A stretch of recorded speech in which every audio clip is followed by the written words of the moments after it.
Welcome to Tier 7 and the final tier of this iceberg. Let's just jump right into it. The immortal jellyfish, or scientifically known as Turritopsis donai, are a small species of jellyfish at only 35 millimeters in height. But for what they lack in size, they make up in their incredibly unique genetic makeup, because, as their nickname would tell you, they are immortal. Through a process called transdifferentiation, they are able to completely reset their biological clock by reverting to their previous life cycle. They do this to not age or even to grow back missing tentacles. The easiest way for a normal person to think about it is imagine if a butterfly lost one of its wings and then went back to being a caterpillar so it could go through its life cycle again. Since being discovered in the Mediterranean in the 80s, they have migrated all over the world. And I wonder if in time when we discover more about these, if we will be able to implement it medically someday. Something else I hope we can learn more about is the Milky Sea phenomenon. In 1864, a Confederate ship that was trying to pirate off the Horn of Africa, when around 8 p.m. they started to sail over a large patch of white water. Thinking they were going over a submerged ridge, they put down a weighted line that did not hit a surface.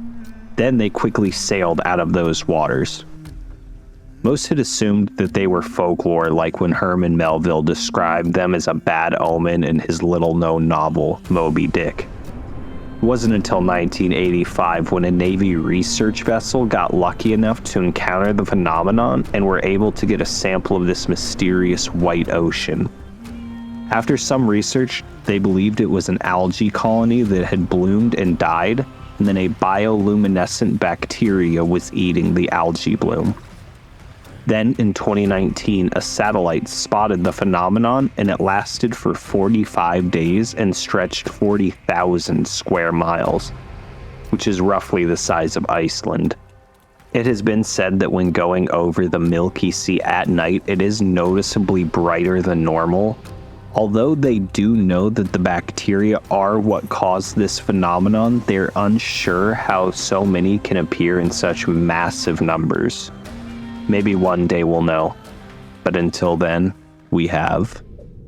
Vertical migration is a very well known about and documented event that happens every single day, where plankton, shrimp, fish, and many other creatures come closer to the surface to get safer food from themselves before migrating back down to their more normal depths.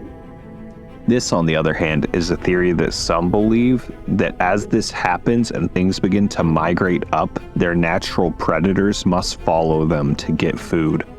With this theory in mind, it would explain why most large, mysterious creatures are seen at night, because they are abandoning their normal hunting grounds to chase their prey. Now, some people may say, well, people tend to see things at night and that might explain it, but that's dumb and not as fun to think about. Something else that isn't fun to think about is Heracleion. Around 101 BC, a port town off the northern coast of Egypt went missing and wasn't found for nearly 1,300 years, because in 2000, archaeologist Frank Gaudio discovered the lost city, and for 13 years, him and his team excavated the forgotten city. And in the process, they found 64 shipwrecks, which led them to believe that this was most likely a mandatory port for trade between the Nile and Mediterranean. There, they found weights from Greece that were used for measurements that had not been found in Egypt before. They also found some truly haunting statues fully submerged that are equal parts beautiful and terrifying. This is such a good reminder of why the ocean is so terrifying. For years, this port was integral to Egypt. Then one day when the ocean decided to reclaim it, humanity had no choice but to forget it for 1,300 years. Although this mystery has been solved, others haven't, such as the underground ocean. Have you ever wondered, where did the ocean come from?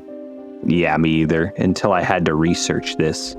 It seems impossible to imagine our Earth without the ocean.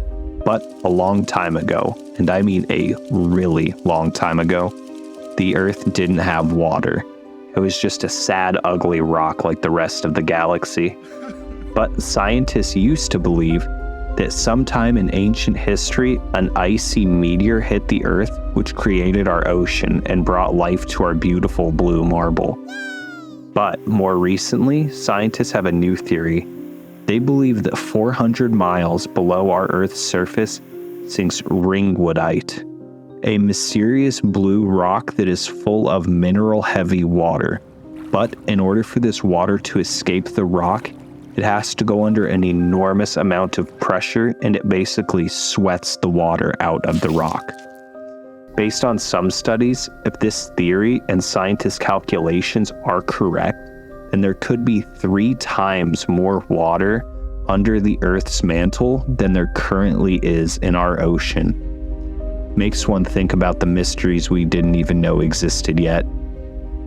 And the very last thing on this iceberg is the ocean at night. This theory is my all-time favorite, and you know it's good when it gets labeled a conspiracy theory. At an undisclosed time off the coast of Aden, the US Navy had built an artificial sun in order to find a cleaner, unlimited source of energy when put in the ocean.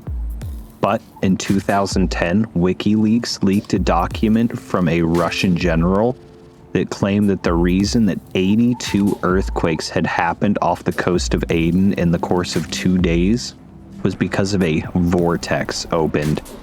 After that, 27 countries' navies responded to this.